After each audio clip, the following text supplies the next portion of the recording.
இந்த அம்மா வந்ததுலேருந்து கண்ணீர் அவாண்ட கண்ணிலேருந்து போய்கொண்டே இருக்குது. என்ன சொல்கிறேன்னு தெரியல.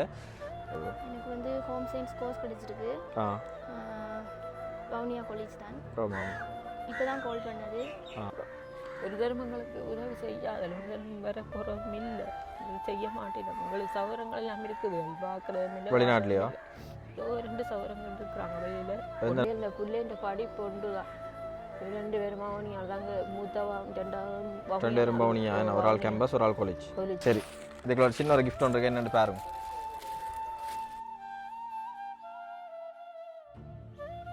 தனி ஒருவரால் இந்த உதவியை நிச்சயமாக செய்ய இயலாது. ஒரு கூட்டாக சேர்ந்து நிறைய பேர் அதை சேர்ந்து செய்ய ரூபாயில் நல்ல சம்பளம் வாங்க, உங்களுக்கு 2 லட்சம் ரூபா சம்பளம் தரலாம்னு சொல்லி.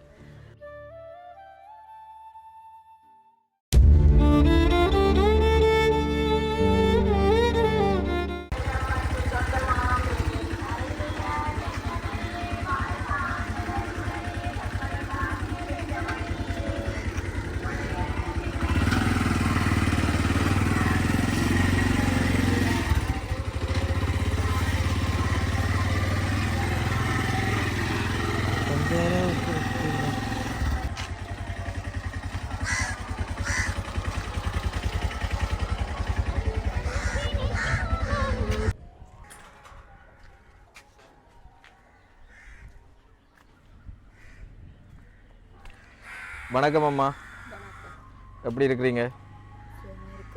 சுகமாக இருக்கிறீங்களா? ஆனால் உங்களோட குரலில் சுகம் மாதிரி தெரியலையே. இருக்கிறீங்க.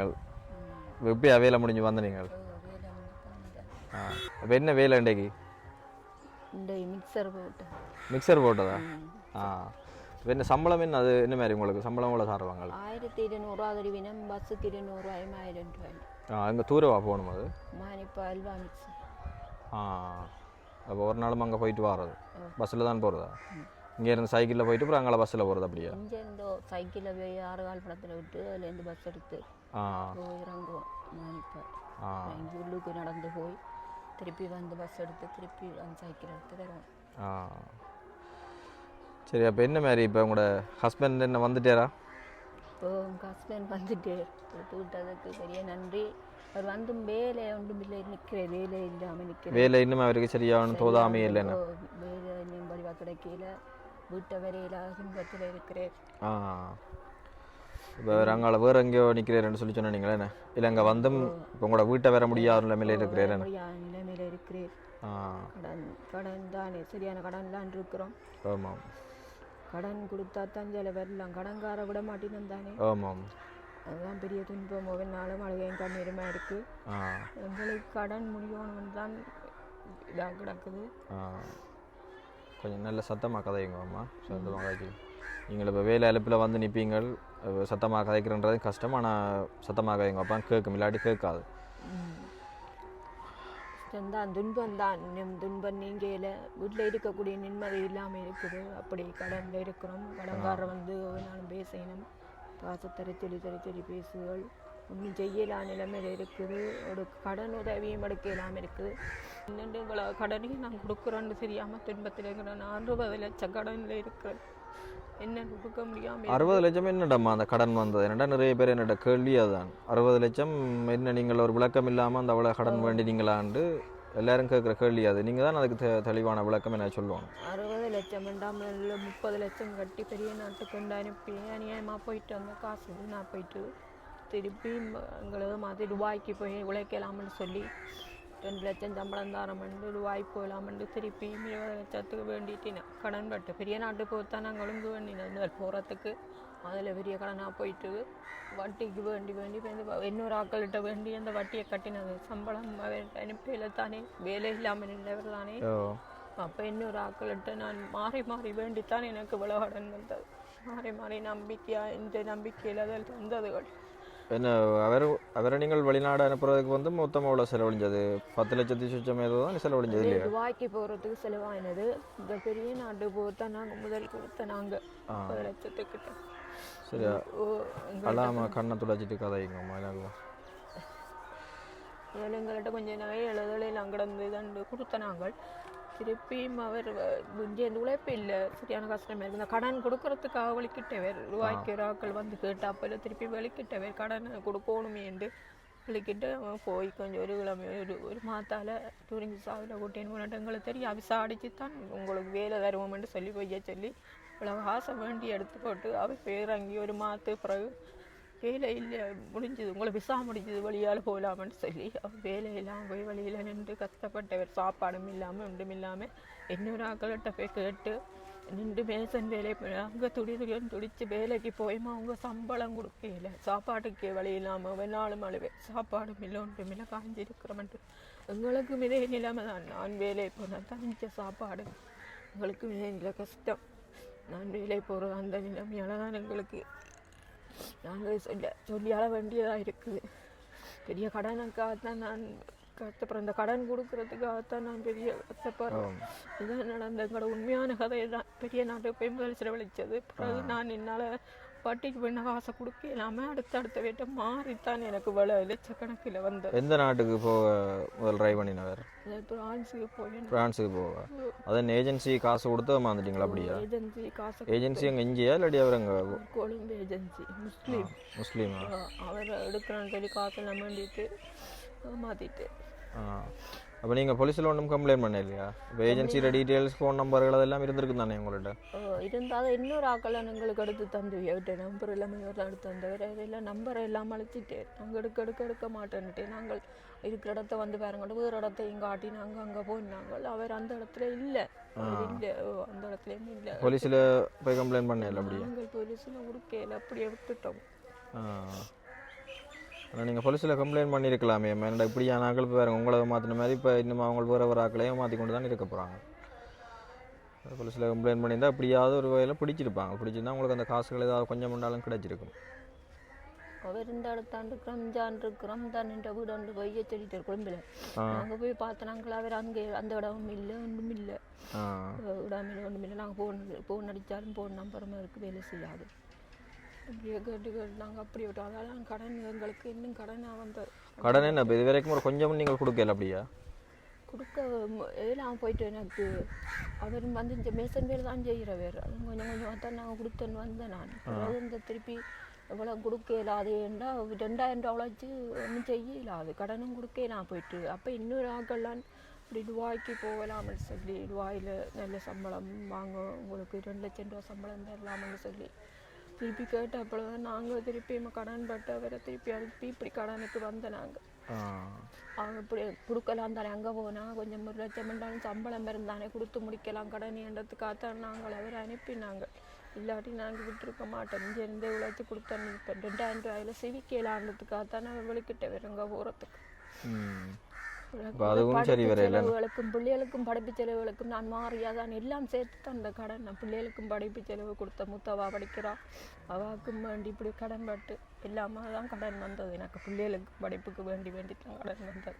டியூஷன் அவள் அங்கே கேம்பஸுக்கு அனுப்பிய கொள்ளைக்கு சாமான்கள் எல்லாம் வேண்டி கடன். அதால் தான் எங்களுக்கு கூட கடன்கள் வந்த பிள்ளைன்ற படிப்பு இதை பார்த்து எல்லாம் மொத்தமாக தான். இப்போ பிள்ளைகளுக்கு படிப்பு செலவுகள் எல்லாம் என்ன எல்லாம் இதுதான் உங்களோட உழைப்பு தான்? உழைப்பு தான். அதை விட அந்த ஃபாதர் ஒரு ஆள் கொஞ்சம் காசு ஏதோ உங்களோட மூத்த வாக்கு தண்ணி தான் அது கிடைக்குதுண்ணா? ரெண்டாவதுக்கு என்ன காசு ஒன்றும் கிடைக்க இல்லையா அவாக்கு படிக்கிறது? இப்போ அவாக்கும் காலேஜ் கிடைச்சிட்டானே? அவாக்கு காலேஜ் கிடைச்சிட்டு காசு உதவி என்று செய்யல் படிக்கிறது தந்தை. நான் போய் கதைச்சடத்தில் அவர் கொஞ்சம் காசு தாரம்னு சொல்லி பிள்ளை கொடுக்குறவர் ஃபாதர் கொடுக்குறவர் வாக்கு எனக்கு கிடைக்கல. இப்பானே போன மாதம் 24 அங்கே விட்டது. திருப்பி ஒரு மாதம் லீவ் அவாவுக்கு வந்து நிற்கிறா. திருப்பி போய் அவாக்கு சாமான்கள் வேண்டி கொடுத்து விட வேணும். இனி மாதம் அவாவுக்கு படிப்பு செலவு எங்களுக்கு கொடுக்கணும். எல்லாரும் பார்த்தவ எங்களை ஊராக்கள் பார்த்து ஏன் இப்படி கொடுத்துறீங்க ஒன்று நீங்கள் கேட்கணும். ஆனால் எதுவித உதவியும் எங்களுக்கு வந்து செய்யலை. ஒன்றும் வந்து வாக்கையும் இல்லை. இப்படி கஷ்டப்படுதலே இவ்வளோ இவ்வளோ ஆக்கள் இருக்கணும் ஒரு வந்து வாக்கையில் ஏன் செய்தீங்க அப்படி என்று எங்களுக்கு கேட்கவினா. நாங்கள் எங்களால் இயலாத நிலைமையில தான் நாங்கள் போட்டிக்கு வந்து கொடுத்து போட்டு விட்டாரு உதவி செய்வீனம்ன்றதுக்காகத்தான் நாங்கள் வந்தது. இப்போ உங்களோட கணவரை வந்து இங்கே எடுக்கிறதுக்கே நீங்கள் சரியாக கஷ்டப்பட்டு இருந்தோம் நீங்களே. இப்போ அது ஒரு பெரிய உதவி என்று சொல்லி நான் நினைக்கிறேன். அவரை உங்களுக்கு மீட்டு தந்திருக்கிறோம். இப்போ இங்கே கிட்டத்தட்ட 1,60,60,000 ரூபாய் கிட்ட அவரை இங்கே எடுக்கிறதுக்கு முடிஞ்சது. அதை எப்படி உங்களுக்கு அதை எப்படி நினைக்கிறீங்களா? அது சந்தோஷமா உங்களுக்கு? ஏன்டா சந்தோஷம்னா அதை கொண்டாடவும் மேல முடியாது இல்லை மேலே முடியாது, கொண்டாட இயலாது. அவர் உயிரத்தை கொண்டு உயிர் தப்பி வந்தது நல்ல சாப்பாடுகள் இல்லாமல் அது அந்நிய இடம் ஒரு ஆட்கள் தெரியாத தனக்கு எல்லாம் பாசையில் வேறையாமண்டு இருந்த ஒரு மாதிரி எடுத்து அவரை விட்டுட்டினோம். அது ஒரு எங்களுக்கு ஒரு சந்தோஷம். எங்களுக்கு கடனால நிம்மதி இல்லை, எனக்கு போய்க்கு வரைக்கும் நிம்மதி இல்லாமல் இருக்குது. கொஞ்சம் ஒரு 5 லட்சம் 10 லட்சம் மட்டும் நீங்கள் கடன் பட இல்லை, 60 லட்சம் கடன் சொன்னால் யாரால் அதை நிவர்த்தி செய்ய முடியும்? நீங்களும் கூட இதுகளை அறிஞ்சு தானே நீங்கள் அதில் கடன்களுக்கு போயிருக்கணும். அதுக்காக நான் உங்களை பிள்ளை சொல்கிறேன் இல்லை, நீங்களும் ஒரு நல்லா வரணுமன்ற நோக்கத்தோடு அவரை வெளிநாட்டுக்கு அனுப்ப ட்ரை பண்ணியிருக்கிறீங்க. ஆனால் இப்படி நீங்கள் மட்டுமில்லை, இப்படி நிறைய குடும்பங்கள் இப்படி அடி வேண்டியிருக்கணும் இந்த ஏஜென்சியால் ஏமாற்றப்பட்டு. ஏன்னா நான் இப்போ என்ன முதலும் உங்களோட வீடியோ போட்டதில் நிறைய பேர் பார்த்து என்னோட காய்ச்சதில் அவங்களுக்கு என்னென்னா அந்த கடனை வந்து அவ்வளோ பெரிய ஒரு கடனை வந்து கொடுக்குறதுக்கு யாருமே முன் வரையில்லை. அதில் ஒரு ஆள்லாம் உங்களுக்கு முன் வந்து பிறகு நாங்கள் அந்த உங்களோட கணவரை எடுத்து விட்டது. இப்போ அரண் காசு உதவி என்று கொஞ்சம் செய்து வச்சிருந்தோம்னா அதை திருப்பி அவைகளுக்கு ஒரு மாதம் கொடுக்கக்கூடியதாச்சு வட்டி இல்லாத கடன் அப்படி வேண்ட காசை வேற உதவி செய்ய அந்த காசை திருப்பி அவைகளுக்கு நாங்கள் எவ்வளோ ஆண்டாலும் உழைப்பு காசை சேர்த்து கொடுக்குறதுக்கு தான் கேட்குறோம். ஒரு தர்மங்களுக்கு உதவி செய்யாதல் ஒரு தர்மம் வர போகிறதும் இல்லை, செய்ய மாட்டேன். உங்களுக்கு சவரங்கள் எல்லாம் இருக்குது பார்க்குறதும் இல்லை. வெளிநாட்டிலையா? 2 சவரங்கள் இருக்கிறாங்க வெளியில். சவரம் என்ற சவரம் நாங்கள் பொம்பளை பிள்ளைகள் 3 பொம்பளை பிள்ளைகள் எங்களை பெரிய மாத பிள்ளைகள் 1 சவரங்களான் இருக்குது. அதுகள் வாக்குறையில் நினைக்கிறேன். இப்போ என்ன கடைசியாக என்ன முடிவு எடுத்துருக்கிறீங்களா? இப்போ காணி என்ன விற்க போகிறீங்களோ? இதை எங்களுக்கு இது ஒன்று தான் கிடக்கு, இதைத்தான் கொடுத்துட்டு போகிறோம். அதான் அப்படித்தான் அன்றைக்கு ஒரு நாள் சொன்ன நீங்கள் என்ன அந்த முடிவில் தான் இருக்கிறீங்களா? இல்லாட்டி இப்போ நீங்கள் இந்த வீடு மாற போகிறோம்ல சொல்லி சொன்ன நீங்கள்? அந்த முடிவை தான் செய்யணும். அவை கடங்காடுறபடி இனமில்லை தானே, கொடுத்து கொஞ்சம் காசு கொடுத்துட்டு. எவ்வளோ இந்த காணி எவ்வளோத்துக்கு கொடுக்கலாமா? இவ்வளோத்துக்கு கண்டு தெரியல, அளவாக காசை கொடுத்து கொஞ்சம் கடன் கொடுத்து போகக்கூடியதாக இருக்குது. கடன் கொடுத்துட்டு போகணும் இருக்கிறோம் நாங்கள். அதுவும் எங்களுக்கு வீடு வாசல் இல்லை, அம்மா வீட்டு தான் போய் இருக்கணும். தங்கச்சி ஒரு ஆள் கொழும்புல அவள் இருக்கிறா, அவன் வீடு இருக்குது. அதெல்லாம் இப்போ நாங்கள் வீடு இருக்கணும். எங்களுக்கு சொந்தமாக காணியும் இல்லை, இது ஒன்று தான் எங்களுக்கு இருந்தது. இப்போ இதையும் விற்று போட்டு இங்கே போயிருக்க போகிறீங்க 3 பொம்பளை பிள்ளைகள். அதுவும் சின்னவாவை வச்சு சின்னவா 5ஆம் படிக்கிறவா கடைசி மகள் ஈஸ்வரா ஸ்கூலில் படிக்கிறா. அவாண்ட படிப்பு தான் இப்போ குழம்பி போகுது. நாங்கள் எனக்கு இருந்து அங்கே இருந்து 2 பேருமா உழைச்சி கடனை கொடுக்க இல்லாமல் பார்க்குறோம். பிள்ளைன்ற படிப்பு ஒன்று தான். 2 பேருமா அதாங்க மூத்தவா 2 ஒரு ஆள் கேம்பஸ் ஒரு ஆள் காலேஜ் ஒரு ஆள் கேம்பஸ் அவியல் அங்கே படிப்பினாவே அவியில் பார்க்கலாம் போய் நாங்கள் 2 பேரும் இங்கே நான் போயிருந்து உழைச்சி வேண்டிய கடன்களை நம்ம வேண்ட நேர்மையாக வேண்ட கடனை கொடுக்கணும். அதுதான் என்ற இது கொடுக்கணும். அது காசை என்ன நம்பி தந்ததுகள் கொடுக்கணும். தாரமன்ட்டு சொல்ல சில பேர் கேட்க சில பேர் கேட்கவே இல்லை. இங்காண்டி நிற்கணும். சரி தங்கச்சி எப்படி இருக்கிறீங்க? நல்லா இருக்கிறீங்களா? நாங்கள் முதல்ல கூட வீட்டை வந்து வீடியோ எடுக்க நீங்கள் இல்லைன்னு அக்காவும் மற்ற தங்கச்சியும் இருந்தவே. இப்போ உங்களுக்கு இப்போ காலேஜ் கிடைச்சிருக்கேண்ணா, என்ன காலேஜ்? அது என்ன சம்மந்தமான கோர்ஸ் செய்கிறீங்களா? அது எனக்கு வந்து ஹோம் சயின்ஸ் கோர்ஸ் கிடைச்சிருக்கு. வவுனியா காலேஜ் தான். ஆமாம். இப்போ தான் கால் பண்ணது. இப்போ ஒரு 1 மந்த்துக்கு லீவ் தந்திருக்காங்க. திங்ஸ் எல்லாம் வாங்கிட்டு மெடிக்கல் எடுத்துட்டு வார மாதம் 2ஆம் தேதி போகணும். வார மாதம் 2ஆம் தேதி தான் தொடங்குது உங்களுக்கு? அப்படியே அப்போ இப்போ நீங்கள் இப்போ கொஞ்ச நாள் இப்போ போய் நின்றுட்டு எல்லாம் வந்து நீங்கள் ஓரியன்டேஷன் நடந்ததா உங்களுக்கு? சரி சரி ஓகே. அப்போ என்ன படிப்புக்கான செலவுகள் என்ன யார் பார்க்குறது உங்களை? படிப்புக்கான செலவுகள் எல்லாம் அங்கே கேம்பஸால் உங்களுக்கு இப்போ அந்த கொலிச்சால் ஏதாவது நிதி என்று கிடைக்கிறதா? இப்போ கேம்பஸில் அந்த மகாபல பர்சரி என்று சொல்லி கொடுக்குறவங்களுக்கு? இல்லை, நான் இன்னும் சொல்ல இல்லை என்ன மாதிரி என்று. இனிதான் தொடங்குவாங்க போல. இப்போ உங்களுக்கு அந்த ஃபாதர் மூலமான நிதியும் கிடைக்கிற இல்லை, என்ன அக்காவுக்கு கிடைக்கிற உதவி? இப்போ படிப்புக்கு ஒரு பெரிய செலவு கொண்டு இருக்கேண்ணா. இப்போ அம்மா தான் எல்லாத்துக்கும் இப்போ வேலை செய்து கொண்டு இருக்கிறா, அப்பாவும் இப்போ வந்திருக்கிறதால அவர் உடனடியாக வேலை ஒன்றும் கிடைக்கலண்ணா. இப்போ ஒரு லிஸ்ட் ஒன்று அனுப்பியிருந்தேன் நீங்கள் தேவையில்லைன்னு சொல்லி, அதெல்லாம் வேண்டியாச்சா? ஒரு குறிப்பிட்ட அளவு தான் வாங்கியிருக்கிறீங்களேண்ணா முக்கியமானதுகள் சிலது. சரி, நான் இன்றைக்கு உங்களுக்கு அதுக்காக தான் வந்திருக்கிறேன், ஒரு ஆறுதலான ஒரு உதவியோடு தான் வந்திருக்கிறேன். என்னென்னு சொன்னால் இப்போ உங்களோட அந்த அம்மா சொன்ன மாதிரி அந்த பெரிய அளவிலான கடனை வந்து செலுத்துகிற அளவுக்கு யாருமே முன்வரையில்லை. அது வந்து யாருமே முன்வர மாட்டாங்க. ஏன்னா பெரிய ஒரு தொகை வந்து அதை இப்போ செய்கிறதுன்றது ஒரு சின்ன விஷயம் இல்லை. ஓகே, என்னென்னு சொன்னால் இப்போ உங்களுக்கு அங்கே காலேஜில் படிக்கிறதுக்கான இப்போ ரூம் செலவு என்ன மாதிரி ஹாஸ்டல் இருக்கா உங்களுக்கு? ஹாஸ்டல் இருக்குது, சாப்பாடு செலவு எல்லாமே மினிஸ்ட்ரியால் அவங்களே செய்கிறாங்க. மினிஸ்ட்ரியால் செய்கிறாங்க. இப்போ உங்களுக்கு மேலதிகமாக என்ன தேவை இருக்காங்க? மேலதிகமாக என்ன இந்த ஒப்படைகள் அசைன்மெண்ட் அப்படி தரும்போது அதுக்கு ஸ்டேஷனரி சம்பந்தமான தேவைகள் இருக்கேன் உங்களுக்கு மாதம் மாதம் அப்படி அதுக்கு ஒரு தேவைகள் இருக்கும். மற்றது சாப்பாடு அங்கே சரியில்லைன்னா தொடர்ந்து அங்கே சாப்பிட்டு கேண்டீன் கொண்டு இருக்கு, கேண்டீனில் சாப்பாடுகள் வாங்கி சாப்பிட்ற மாதிரி. ஆமாம் அப்படியே. சரி, அப்போ அம்மா என்ன முதல் மாதிரி இப்போ என் குளப்படி விடுறவாவா? முதல் நாங்கள் வரைக்க நான் எலி மருந்து ஏதோ குடிச்சு அம்மா கிரிட்டிக்கலான சுச்சுவேஷனில் ஹாஸ்பிட்டலில் இருந்தவா என்ன? இப்போயும் அப்படி எதுவும் செயற்பாடுகளை செஞ்சு கொண்டு இருக்கிறாவோ? இல்லை, இப்போ அப்படி இல்லை.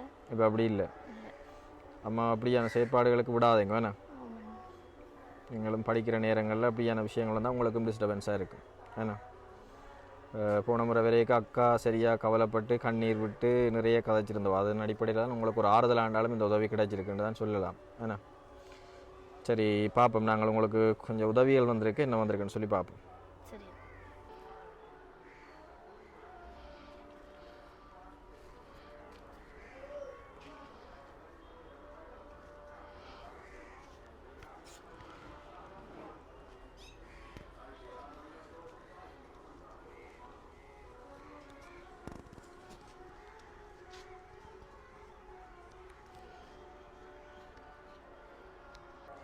ரைட், வணக்கம் உறவுகளே. நாங்கள் வன்னி நண்பன் யூடியூப் தளமூடாக வந்து மற்றும் ஒரு காணொலியில் வந்து சந்திப்பதில் வந்து மகிழ்ச்சி. அதன்படி இன்றைய பார்த்தீங்கன்னு சொன்னால் நாங்கள் யாழ்ப்பாண மாவட்டத்தில் இருக்கக்கூடிய நாவாந்துறை என்ற பகுதிக்கு தான் வந்திருக்கிறோம். இந்த குடும்பம் சம்பந்தமான காணொலி நாங்கள் ஏற்கனவே எங்களோட யூடியூப் தளத்தில் வந்து பதிவிட்டிருந்த நாங்கள் அதன்படி அவைக்கு வந்து சில பல உதவி திட்டங்கள் கிடைச்சது. அதனுடைய ஆரம்ப கட்டமாக வந்து நாங்கள் இன்றைக்கு அவையை வந்து சந்திக்கிறதுக்காக வந்திருக்கிறோம். அதன்படி இந்த குடும்ப நிலவரங்கள் சம்பந்தமான மேலதிகமான தகவல்கள் இந்த அம்மா ஏற்கனவே இந்த காணொலிக்கு முன்பதாக வந்து தெரிவிச்சிருந்தவா. அப்போ நீங்கள் அதில் போதிய அளவான தகவல்களை வந்து பார்த்துருக்கக்கூடியதாக இருக்கும். அதை விட வந்து மேலதிகமாக வந்து இவை சம்பந்தமான தகவல்கள் உங்களுக்கு தெரியணும்னு சொல்லி சொன்னால் நாங்கள் ஏற்கனவே இந்த குடும்பம் சம்பந்தமான ஒரு முழுமையான காணொலி ஒன்று போட்டிருக்கிறோம். அப்போ அதில் போய் நீங்கள் பார்க்குறது மூலமாகவும் வந்து அந்த விடயங்களை வந்து தெரிஞ்சு கொள்ளலாம். அந்த அடிப்படையில் வந்து நான் ஷோர்ட்டாக சில விஷயங்களை வந்து சொல்லலாம்னு சொல்லி நினைக்கிறேன். அந்த அடிப்படையில் வந்து இந்த அம்மா பார்த்தீங்கன்னு சொன்னால் 3 பொம்பளை பிள்ளைகள். மூத்தவா வந்து வவுனியா கேம்பஸில் வந்து இப்போ ஃபைனல் இயர் படித்து கொண்டிருக்கிறா. இப்போ 2வது மகள் வந்து தற்போது தான் காலேஜ் கிடச்சிருக்கு. வவுனியாவில் இருக்கிற காலேஜில் வந்து என்ன கோர்ஸ்ன்னு சொல்லிங்க? ஹோம் சயின்ஸ் கோர்ஸ் வந்து அப்போ கிடச்சிருக்கு. அப்போ அவாக்கு வந்து இந்த மாதம் கடைசியில் தான் ஸ்டார்ட் பண்ண போது. அடுத்து வந்து 3வது மகள் வந்து A-level படித்து கொண்டிருக்கிறா. அப்போ 3 பேருமே வந்து உண்மையாகவே படிக்கக்கூடிய பிள்ளைகள், கட்டிக்கார பிள்ளைகள். அதன் அடிப்படையில் நான் இவை இந்த வீட்டை வந்த நான் இவைக்கு ஒரு வாழ்வாதார உதவியோ அல்லது வந்து அந்த பிள்ளைகளுக்கான படிக்கிறதுக்கான ஏதாவது ஒரு உதவியாவது நாங்கள் எடுத்து கொடுக்கணுன்ற அடிப்படையில் தான் வந்தது. இங்கே வந்த பிறகு தான் எனக்கே நிறைய விஷயங்கள் தெரிஞ்சது. உண்மையாக வந்து கடன் சுமையால் வந்து சரியாக பாதிக்கப்பட்ட நிலைமையில் இந்த குடும்பம் வந்து நிற்கதியாகிய நிலைமையில் தான் இந்த இடத்துல நிற்கிறோம். உண்மையாகவே 60 லட்சத்துக்கு மேலே அவைக்கு கடன் இருக்குன்னு சொல்லியிருந்தோம். அந்த கடன் வந்ததுக்கான காரணம் இப்போ சில பேர் யோசிப்பீங்கள், விரலுக்கேற்ற வீக்கம் இருக்கணும், அப்படி இருக்கே இவ்வளவு கடனை வேண்டியிருப்பினும், ஏன் இவ்வளவு கடனை வாங்கியிருக்கணும் என்ற யோசனைகள் உங்களுக்கு மேலும் அதே மாதிரி தான் எனக்கும் அந்த இடத்துல வந்து எழுந்தது. உண்மையாக நான் அவையோட கதைச்சதுக்கு பிறகு தான் அந்த விஷயங்கள் தெரிஞ்சது. அதாவது வந்து முதல் ஃப்ரான்ஸுக்கு வந்து கணவரை வந்து அனுப்புறதுக்கு முயற்சி செஞ்சு அதில் வந்து ஏஜென்சி ஏமாத்தினதால் வந்து பெரிய அளவில் வந்து நிறைய லொஸ்ட் ஆகிட்டினோம். அதுக்கு பிறகு வந்து அந்த கடன்களை வந்து கட்டணுமன்றதுக்காக மீண்டும் சின்ன நாட்டுக்காவது அவரை அனுப்பி உழைக்க வைக்கணுமன்ற அடிப்படையில் வந்து சின்ன நாட்டுக்கு, அதாவது துபாய் தானே நம்ம துபாய்க்கு வந்து ட்ரை பண்ணியிருந்தவே. இப்போ அதுவும் வந்து ஃபெயிலியர் ஆகிட்டு துபாய்க்கு அவர் போயிட்டே. ஆனால் சரியான ஏஜென்சி மூலம் அங்கே போகாதால் வந்து அவருக்கு ஒழுங்கான வேலை அங்கே கிடைக்கல, தங்குறதுக்கான இடம் இல்லை, சாப்பாடு இல்லை. சாதாரணமாக இங்கத்து அதாவது ஸ்ரீலங்கா காசுக்கு 40,000 தான் அங்கே 2 அவர் உழைச்சி கொண்டு இருந்ததால் வந்து அவைக்கு தொடர்ந்து கடன் நெருக்கடி கூடிக்கொண்டே இருந்த வழியே குறையில்லைன்னு சொன்னால் அவை வந்து வட்டிக்கு, அதாவது 9% வட்டி 10% வட்டின்னு சொல்லி எல்லா இடத்துலையும் அந்த வட்டிக்கு கடன் பண்ணதால் வந்து அந்த வட்டி எல்லாமே சேர்ந்து அவையை சரியாக ஒரு இறுகி இப்போ எதுவுமே செய்ய முடியாத நிலைமையில இந்த காணியை விட்டும் லீவாகி இந்த காணியை விற்று தான் தங்களோட கடனை வந்து அது இப்போ ஃபுல்லாக செட்டில் பண்ண இல்லாத ஒரு குறிப்பிட்ட அளவு தான் அடைக்கலாம்ன்ற ரீதியில் வந்து மிகவும் ஒரு இறுக்கமான நிலைமையில் இந்த குடும்பம் இருக்குது. அதான் உண்மையான சம்பவமும் நீங்கள் அதில் பார்த்துருக்கக்கூடிய மாதிரி இருக்கும். இதில் எந்த விதமான பொய்யும் இல்லை. அப்போ அப்படியான கட்டத்தில் வந்து நாங்கள் அந்த பிள்ளைகளுக்கான படிப்பு உதவியாவது செய்வோம் என்ற அடிப்படையில் வந்து இப்போ நான் நினைக்கிறேன் இதில் ஒரு 1.5 மாதம் 2 மாதத்துக்கு தேவையான சாமான்கள் உங்களுக்கு வாங்கி தந்திருக்கிறோம்மா. ஏன் அழுது கொண்டே இருக்கிறீங்கள்? கண்ணீர் போய்கொண்டே இருக்கு. என்னம்மா சொல்லுங்கள், என்னதுக்கு அழுதுன்னு இருக்கிறீங்க? கடன் பிரச்சனையை யோசிச்சு அழுதுறீங்களா இல்லை பிள்ளைகள் நினைச்சு அழுதுன்னு இருக்கிறீங்களா?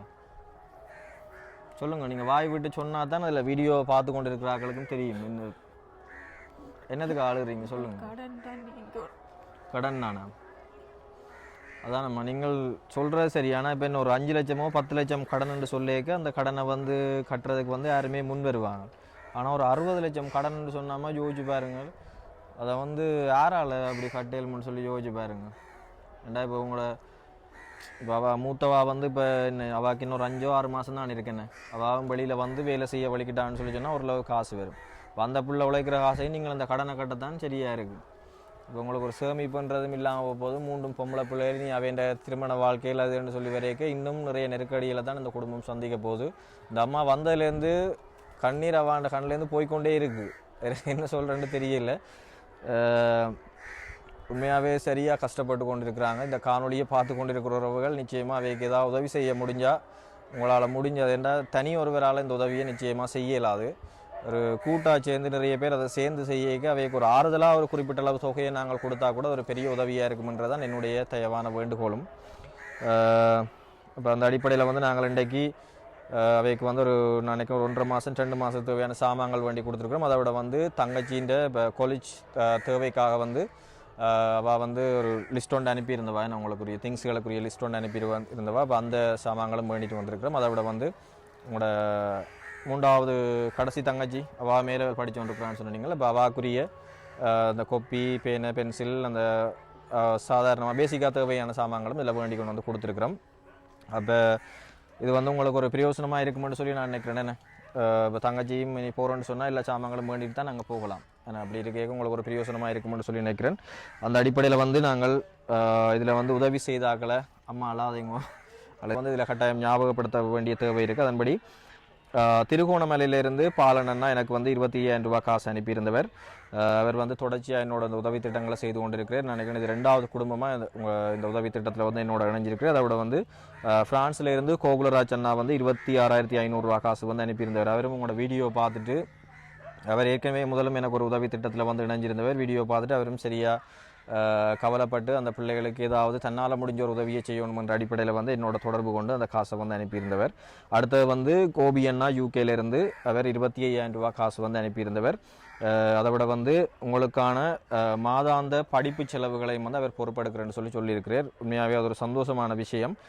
என்னென்னு சொன்னால் உங்களுக்கு 10,000 ரூபா, உங்களோட அக்கா இருக்கிற அவாவுக்கு 10,000 ரூபா, மற்ற கடைசி தங்கச்சிக்கு வந்து 5,000 ரூபான்ற பண அடிப்படையில் வந்து மாதம் உங்களுக்கு அந்த காசை வந்து தாரதுக்கு வந்து சம்மதிச்சிருக்கிறார். அந்த அடிப்படையில் வந்து அதுவும் ஒரு சந்தோஷமான செய்தின்னு சொல்லி நான் நினைக்கிறேன். ஆனால் அதுலேயும் இப்போ ஒரு சின்ன பிரச்சனை இருக்குது. என்னென்னு சொன்னால் இப்போ நீங்கள் சொன்னீங்கள் உங்களுக்கு அந்த வெண்புறா இதோ நிறுவனத்தால் வந்து என்ன பேர் வெண்கரம் நிறுவனத்தால் வந்து உங்களுக்கு கடன் உதவி அது கடன் உதவி என்று வட்டி இல்லாத கடன் உதவி.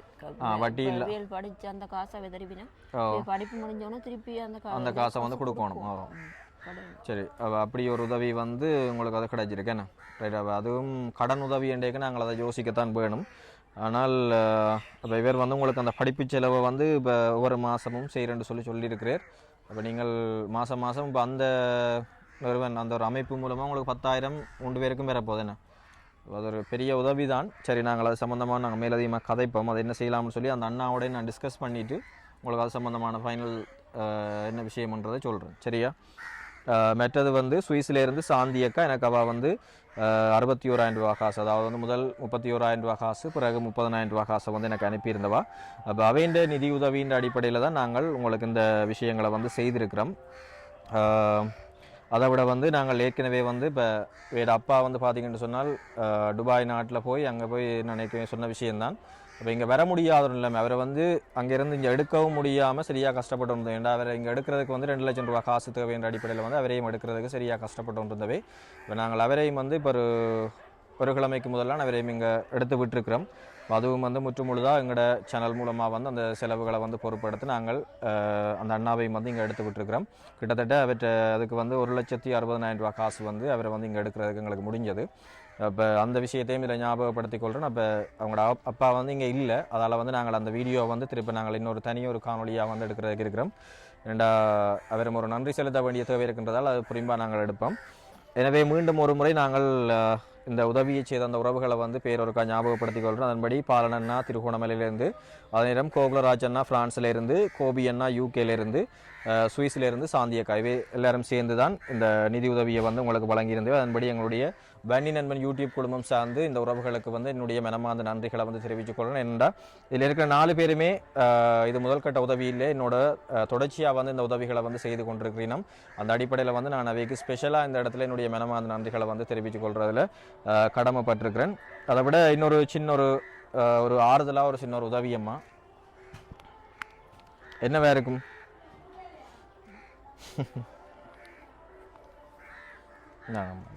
பாருங்க அவ்வளோ இருக்குன்னு சொல்லி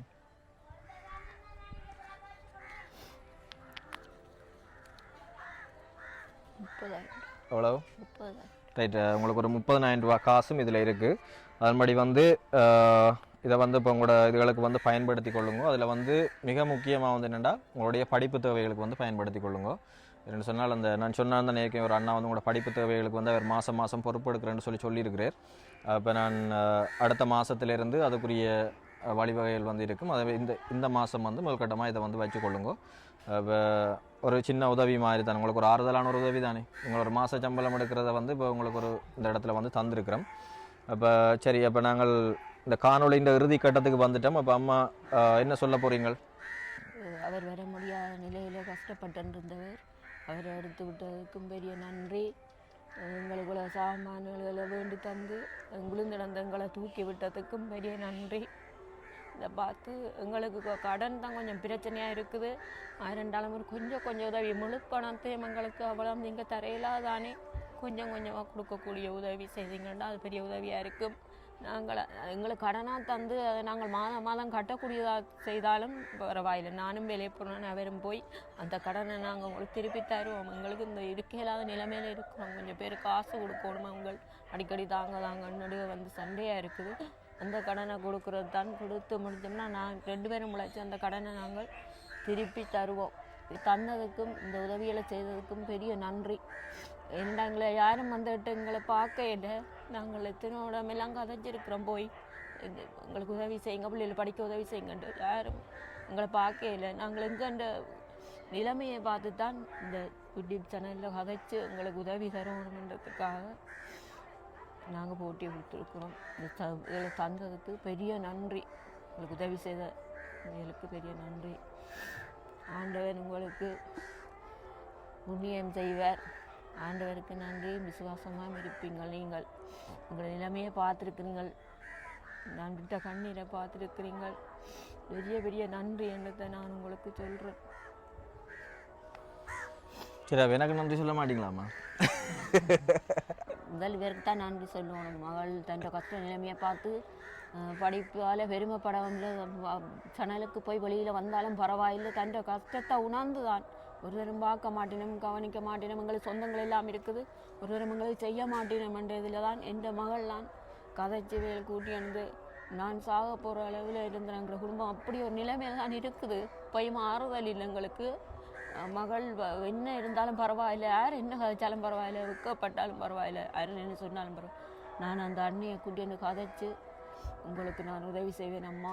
என்ற மகள் மூத்தவா, அவள் தான் மூத்தவா. 3 பொம்பளை பிள்ளைகள் என்ன செய்கிறது, அவள் படித்து கொண்டு இருக்கிறா. அவளை உழைச்சி இனித்தான் அவள் படிப்பு முடிஞ்சு எங்களை பார்க்க வேணும். இப்போ அவள் படித்து கொண்டு இருக்கிறா, ஒருத்தர் முன் வரையில. அதால் அவள் யூடியூப் சேனலில் அந்த கதைச்சு கூட்டிக்கொண்டு வந்து செய்ததுக்கு பேருக்கு பெரிய நன்றி. முதல் நன்றி இருக்குது தான். சரி, நான் சும்மா அதை கேட்டதம்மா, ஆனால் நன்றி.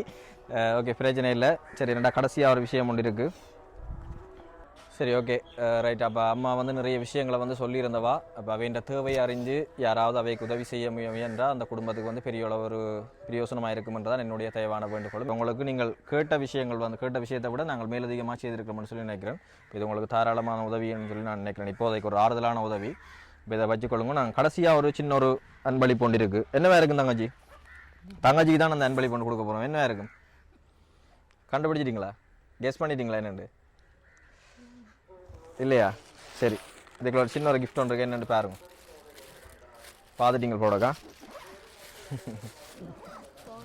ரைட், ஃபோனும் சொல்லியிருந்தீங்களா? சரி, ஓகே. தங்கச்சி வந்து இப்போ அவள் வந்து கொலிச்சுக்கு இப்போ படிக்க வலிக்கிட்டா. அப்போ அவள் வந்து ஃபோனு ஒன்று கேட்டிருந்தவா. அதன் அடிப்படையில் வந்து நாங்கள் அவைக்கு ஒரு முக்கிய தேவை தானே. இப்போ அவள் தனியாக போய் அங்கே படிக்க போகிறா. இப்போ அவசியமாக ஒரு தேவை என்ற அடிப்படையில் வந்து ஒரு அவளுக்கு சாதாரணமான பாவனைக்காக ஒரு ஃபோனும் வந்து எடுத்து கொடுத்துருக்குறோம். நாங்கள் தங்கச்சி. இந்த காணொளி மூலமாக இந்த அண்ணாவால் வெளிநாட்டிலிருந்து எங்களுக்கு உதவி செய்ய முன் வந்திருந்த வெளிநாட்டு உள்ளங்களுக்கு இந்த நேரத்தில் நெஞ்சார்ந்த நன்றிகளை தெரிவித்துக் கொள்கிறோம். அதோடு இந்த உணவுப் பொருட்கள் மற்றும் எனது கற்றல் தேவைக்கான கற்றல் உபகரணங்களையும் வழங்கியிருந்தீங்க. பெரிய ஒரு உதவி. ஃபோனும் ஒன்று கிடச்சிருக்கு. அவருடைய பெயர்கள் எனக்கு ஞாபகம் இல்லை. மனமார்ந்த நன்றி இந்த நேரத்தில் நான் அவர்களுக்கு தெரிவித்துக் கொள்வேன். ஓகே, சரி, ஓகே. அப்போ நாங்கள் ஃபைனல் இறுதி கட்டத்துக்கு வந்துட்டோம். மீண்டும் ஒரு முறை அந்த உதவி செய்த அந்த உள்ளங்களுக்கு நன்றி. அதே நேரம் இந்த காணொலியை பார்த்து கொண்டிருக்கிற புலம்பெயர் வாழ் உறவுகள், அந்த குடும்பத்தின் தேவை, அத்தியாவசியமான தேவை சம்பந்தமாக உங்களுக்கு தெரிஞ்சிருக்கும். பெரிய அளவு கடன் சுமையில் இருக்கணும். ஆனால் அந்த அவ்வளோ கடன் தொகையை கொடுக்குறன்றது சாத்தியம் இல்லை. ஆனால் கோடியில் ஒருத்தரால் அப்படியான விஷயங்களை செய்ய முடியும். அந்த கோடியில் ஒருத்தராக நீங்கள் இருந்தால் கட்டாயம் அந்த குடும்பத்துக்கு உதவி செய்யுங்க. அதான் என்னுடைய தயவான வேண்டுகோளும். ஓகே, நாங்கள் மற்றும் ஒரு காணொலியில் சந்திப்போம். இதுவரைக்கும் எங்களுடைய சேனலை நீங்கள் சப்ஸ்கிரைப் பண்ணாடி சப்ஸ்கிரைப் பண்ணிக்கொள்ளுங்க. நன்றி உறவுகளே. சரியாம்மா, போயிட்டு வாரம் தங்கச்சி, போயிட்டு வாரம். வேறு ஏதாவது முக்கியமான தேவைகள் இருந்தால் பிறகு தொடர்பு கொள்ளுங்கள். ஏதாவது செய்யலுமான்னு சொல்லி நானும் பார்க்குறேன். சரியாம்மா, போயிட்டு வாரம். ஓகே.